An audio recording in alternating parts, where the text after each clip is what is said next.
નમસ્કાર મિત્રો, આપણે ધોરણ 10 ગણિતના સેક્શન એ કે જે દરેક વિદ્યાર્થીઓ માટે વધુમાં વધુ ગુણ પ્રાપ્ત કરવાનો એક સેક્શન છે અને એ સેક્શનને આપણે આજે થોડુંક ડિસેક્શન કરીશું કે કેવી રીતના એમાં પ્રશ્નો પૂછાય છે અને કઈ રીતે આપણે પેપર લખીએ તો એમાં આપણને વધુમાં વધુ માર્ક્સ આવી શકે છે. કયા કયા પ્રકરણો આપણને આમાં મદદરૂપ થશે એ પણ આપણે જોઈશું અને કયા પ્રકારના પ્રશ્નો આવશે એ પણ જોઈશું. તો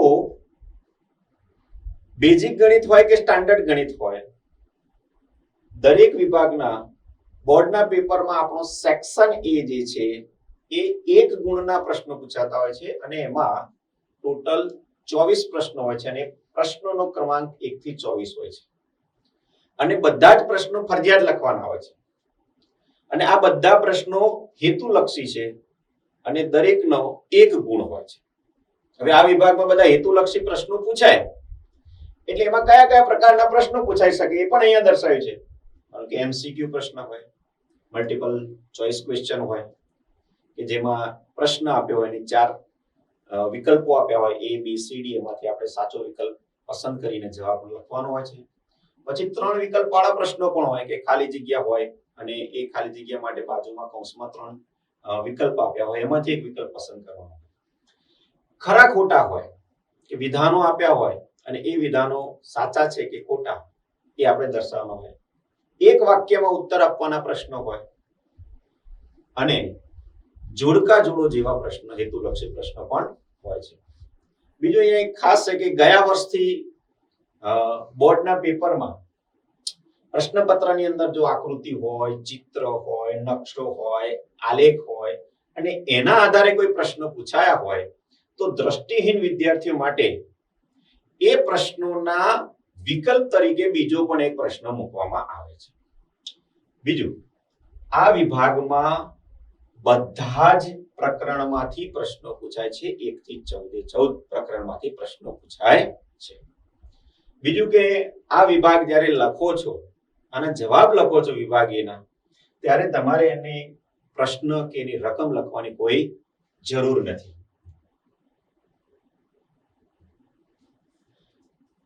સાથે સાથે આ વિભાગમાં તમારે ગણતરી દર્શાવવાની પણ જરૂર નથી. વિદ્યાર્થી ગણતરી દર્શાવે તો કોઈ વાંધો નથી, રફ કાર્યની અંદર પણ ગણતરી કરી અને એનો જવાબ લખી શકે છે. હવે જોઈએ 1 થી 24 ક્રમાંકમાં પ્રશ્ન ક્રમાંક 1 થી 6 છે એ એમસીક્યુ પૂછાય છે, મલ્ટિપલ ચોઇસ ક્વેશ્ચન, અને એના જવાબ લખવાનો હોય છે.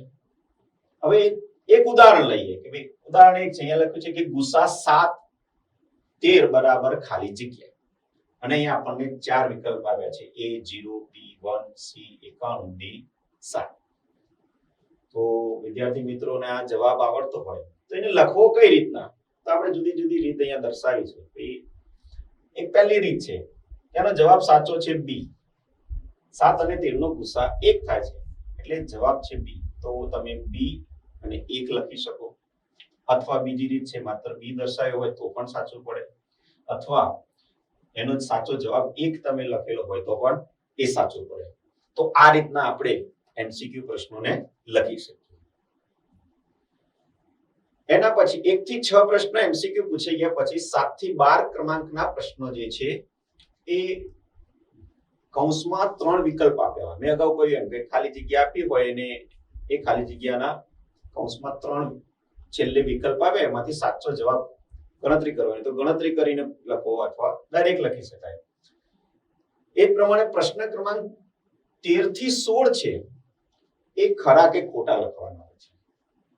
આ પ્રકારનો હેતુલક્ષી હોય છે, ખરા ખોટા. હવે આમાં ખરા ખોટા આમ જોવા જઈએ તો જવાબ નક્કી જ છે કે કાં તો વિધાન ખરું છે કાં તો ખોટું છે. પણ ખરા ખોટા પ્રકારનો પ્રશ્ન પૂછાય તો એને ખરેખર તમારે બરોબર વાંચીને પછી જવાબ લખવાનો. જવાબ લખવાની પણ એક રીત જોઈ લઈએ કે માનો કે કોઈ વિધાન છે એ ખરું છે તો એને આપણે સાચું લખીએ અથવા ખરું લખીએ અથવા ખરાનું ટીક માર્ક કરીએ. એ ત્રણમાંથી કોઈ પણ એક રીતે આપણે લખી શકીએ. અથવા કોઈ વિધાન માનો કે ખોટું છે તો એને ખોટું લખવું અથવા ખોટાની નિશાની કરી એનું ટીક માર્ક કરો એ પ્રમાણે અને જવાબ આપી શકાય. હવે ખરા ખોટા પ્રકારના હેતુલક્ષી પ્રશ્નો જ્યારે પૂછાય છે ત્યારે એમાં એવું બને છે ક્યારે કે પુસ્તકમાં લખેલું કોઈ વિધાન સીધું એટલે કે બેઠું પૂછાઈ શકે. એટલે વિદ્યાર્થી મિત્રો તમારે શું કરવાની જરૂર છે કે દરેક પ્રકરણની જે પ્રસ્તાવના હોય, નિયમો હોય અને સૂત્રો હોય એ ખાસ વાંચવા, જેથી કરીને દરેક શબ્દોની તમને સમજ રહે. આપણે એકાદ ઉદાહરણ લઈએ. અહીંયા આગળ એક ઉદાહરણ છે કે એક ચલની કિંમત બીજા ચલના સ્વરૂપમાં મેળવીને સુરેખ સમીકરણ યુગ્મનો ઉકેલ મેળવવાની રીતને આદેશની રીત તરીકે ઓળખવામાં આવે છે. હવે આ પુસ્તકનું બેઠું વાક્ય છે અને આદેશની રીત માટેનું આ વિધાન છે અને વિધાન સાચું છે. એટલે આ પુસ્તકમાં આપેલું છે એટલે જ અગાઉ કહ્યું એમ મેં આ ઉદાહરણ લીધું છે. હવે આ વિધાન સાચું છે એટલે આપણે તમે જવાબમાં સાચું અથવા ખરાનું નિશાની કરો અથવા ખરું પણ લખી શકો અને એ પ્રમાણે જવાબ આપી શકો. બીજું એકાદ ઉદાહરણ લઈએ આપણે. દ્વિઘાત બહુપદીના શૂન્યનો ગુણાકાર માઇનસ x નો સહગુણક ભાગ્યા x વર્ગનો સહગુણક છે. આ વિધાન ખોટું છે કારણ કે દ્વિઘાત બહુપદીના શૂન્યનો ગુણાકાર છે એનું સૂત્ર થાય છે અચળ પદ ભાગ્યા x વર્ગનો સહગુણક છે. એટલે આ વિધાન ખોટું છે.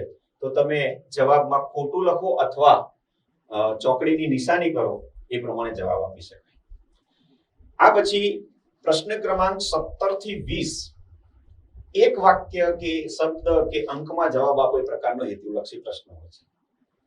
એટલે આમાં સૂત્રો પણ પૂછાઈ શકે, સૂત્ર આધારિત તમને પ્રશ્ન પણ પૂછાઈ શકે અને એના આપણે અગાઉ આના પછીના જે વિડીયો છે એમાં પણ જોઈશું કે કેવા કેવા પ્રશ્નો પૂછાય છે અને કેવી રીતના લખવાના હોય છે. પછી પ્રશ્ન ક્રમાંક 21 થી 24 જોડકા જોડો પ્રકારના હેતુલક્ષી પ્રશ્ન પૂછાય છે અને આ પ્રકારનો જે હેતુલક્ષી પ્રશ્ન છે જોડકા જોડો એ ખાસ કરીને સૂત્રો ખૂબ પૂછાતા હોય છે. જરૂરી નથી એક સૂત્રો જ પૂછાય, ક્યારેક કોઈક બીજી રીતના પણ પ્રશ્ન પૂછાઈ શકે, પણ જનરલી પેપર અત્યાર સુધીના જૂના જોયા છે એમાં સૂત્રો વધારે પૂછાતા હોય છે. હવે કયા કયા ચેપ્ટરને આપણે સૂત્રો માટે વધારે ભાર આપીશું તો પ્રકરણ 12 છે પૃષ્ઠફળ અને ઘનફળ. તમે બધા જાણશો જો તારે ચેપ્ટર ભણશો અથવા ભણી ગયા છો તો તમને ખબર છે કે ભાઈ આમાં સૂત્રો ઘણા બધા આવે છે. એવી જ રીતના 11મું ચેપ્ટર છે વર્તુળ સંબંધિત ક્ષેત્રફળ, 8મું ચેપ્ટર છે ત્રિકોણમિતિનો પરિચય, 5મું ચેપ્ટર છે સમાંતર શ્રેણી, 3જું ચેપ્ટર છે દ્વિચલ સુરેખ સમીકરણ યુગ્મના ઉકેલ.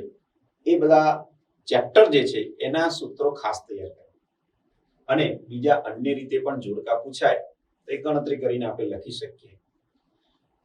એક ઉદાહરણ લઈએ કે અહીંયા જોડકા જોડો પ્રકારનો એક પ્રશ્ન લીધો છે આપણે કે વિભાગ અમાં લખ્યું છે પહેલો કે અર્ધગોલકનું કુલ પૃષ્ઠફળ શું છે, બીજું છે 5 રૂપિયાના સિક્કાનું ઘનફળ છે અને વિભાગ બ માં 3 આપણને ઓપ્શન આપ્યા છે.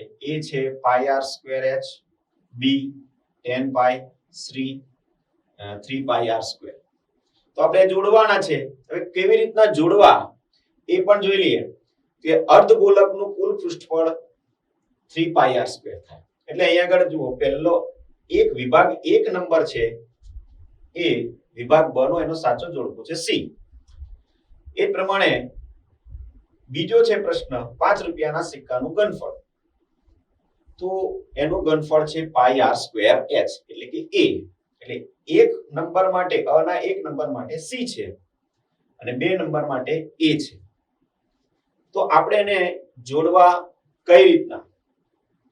તો જવાબ લખવા માટે એક પહેલી રીત આપણે અહીંયા માનો કે આ રીતના લખ્યું છે કે ભાઈ આપણે હમણાં હાલ આગળ વાત કરીએ કે 1 નંબર સાથે સી જવાબ છે તો 1 કૌંસમાં 1 અને એની સાથે સી જોડો, 2 સાથે a જોડો. આ રીતના જોડો તો પણ સાચું છે. અથવા તમે સીધે સીધું લખો કે ભાઈ એ અર્ધગોલકનું કુલ પૃષ્ઠફળ તો જવાબ છે સી 3πr² સામે લખી શકો. 5 રૂપિયાના સિક્કાનું ઘનફળ એનો જવાબ a હતો તો સામે જ લખી દો a πr²h.